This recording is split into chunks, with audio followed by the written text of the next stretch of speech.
Hey everyone, welcome to In the Kitchen with April and Eric. I'm Eric. I'm April.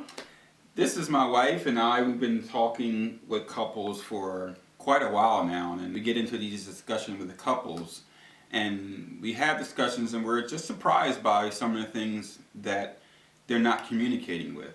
So we decided to have In the Kitchen with April and Eric to talk about the 6 areas that are important for couples who are seriously considering getting engaged or getting married, and those 6 areas are Finances, children, religion, health and wellness, politics, and my favorite one, sex.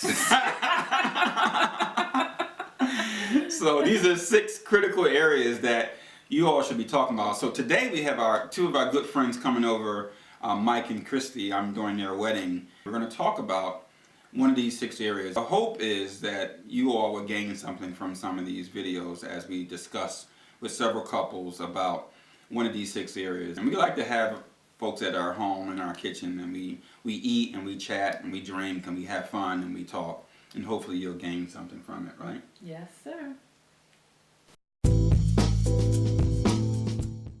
Both had homes before you met. You have your own house and he had his own house. So what went into the decision of deciding which house you're selling and which house you're keeping? Really, it was decided because my old house was with an ex. It was not a place that I wanted to be. For us, that was a really easy decision to make because it was already made. I was moving. Yeah, So there the wasn't large- really much choice in the matter. So what would you guys have, advise couples making large purchases? Just talking about it. Yeah, And being figuring open out. about it. In a previous relationship, I wasn't as open about purchases I made, and it's created hindrances. But Yeah, and it's something you've definitely gotten better at. Because in the beginning, like, I would notice he would never tell me, you didn't like talking about money. It's not comfortable for him to do. And I know this just from being around him, but I had to, once we got more serious and moved in, we're, then really starting to talk seriously about spending the rest of our lives together and getting married. I had to just tell him, I need you to be open. I need you to tell me how much money you make, if you have any debt, if so, how much, like, just so that we know how to plan. And then, in doing that, it helps us to really budget. And when he does want something that I'm like, honey, you really can't afford that, I can be like, hey, listen, at this moment in our lives, maybe we shouldn't. And we can have that conversation and kind of take each other off the ledge. Yeah. I had the same thing when we were, getting together, and she wanted to know, okay, well, where are we? What does your credit look like? What financially, what are we doing? Are we buying this house? All those things come into play when you, like you said, having an open and honest conversation. Yeah. Sometimes finances can be very uncomfortable for couples.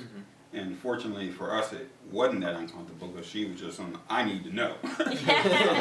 What you said. Yeah, I mean, I've had that bad experience prior to Yeah. someone who you didn't know, anything about their finances, and I ended up in a big jam because of that other person. Exactly. And I was not willing to do that again. And if you don't talk, and then there is something like that, now you're mad at yourself for not doing what you should have and gotten that information, and now you're also resentful to that person. It ruins you. And I think, being conversational about it and not, like, I don't think I ever came up to him and was like, you need to tell me what you make right now. It's like, hey, I want you to know that I'm done this debt. Like, now the house is in my name, so I have that debt. But other than that, I'm good. Here's my credit score. Like, what's yours? Because I want you to know what you're getting into and being with me, and and I want to know what I'm getting into. And just making it very, like, we're just talking. There's nothing aggressive about it. There's nothing scary about it. I'm not mad at him. Even if he did have a lot of debt, I wouldn't have been mad, but I would have been happy to know. Right. I always tell April, this is your money. You do whatever you want to do with it. And then she buys a pocketbook. I'm like, you bought another pocketbook? Well, you said it was my money. Yeah, so I have a habit of doing that I have to really stop doing because he's totally up to you. That's my weakness. I love She a nice loves bag. pocketbooks. But I think listening to you two, and we've talked with many couples, and finances is a very sticking point because some folks are really uncomfortable with saying, okay, what's your credit report? How much money do you make? But if you're really seriously in a relationship, those are critical areas that need to be discussed.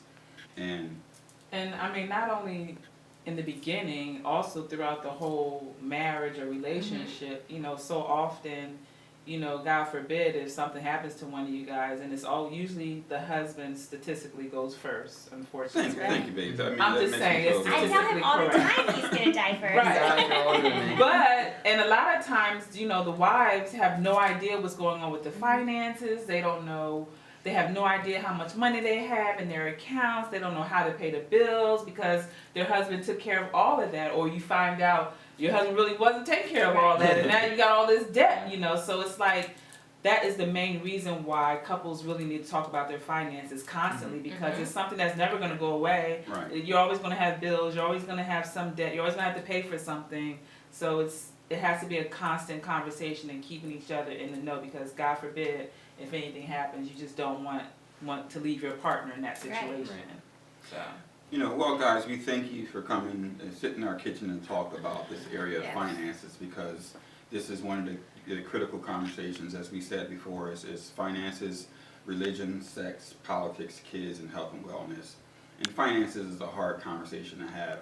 I'm grateful to two of our good friends to come in our kitchen and talk about this issue as we start to prepare for a wedding. Folks tell us we have a perfect relationship, we have a perfect marriage. And of course, no one has a perfect marriage but us. But perfection doesn't mean without flaws. Yes. We have perfect moments, we have perfect days, but there's always times when you have to have discussions. So When she goes out and buys a purse. yes. So can you have a perfect relationship? Absolutely. But perfection doesn't mean without flaws. Yes. Thank you.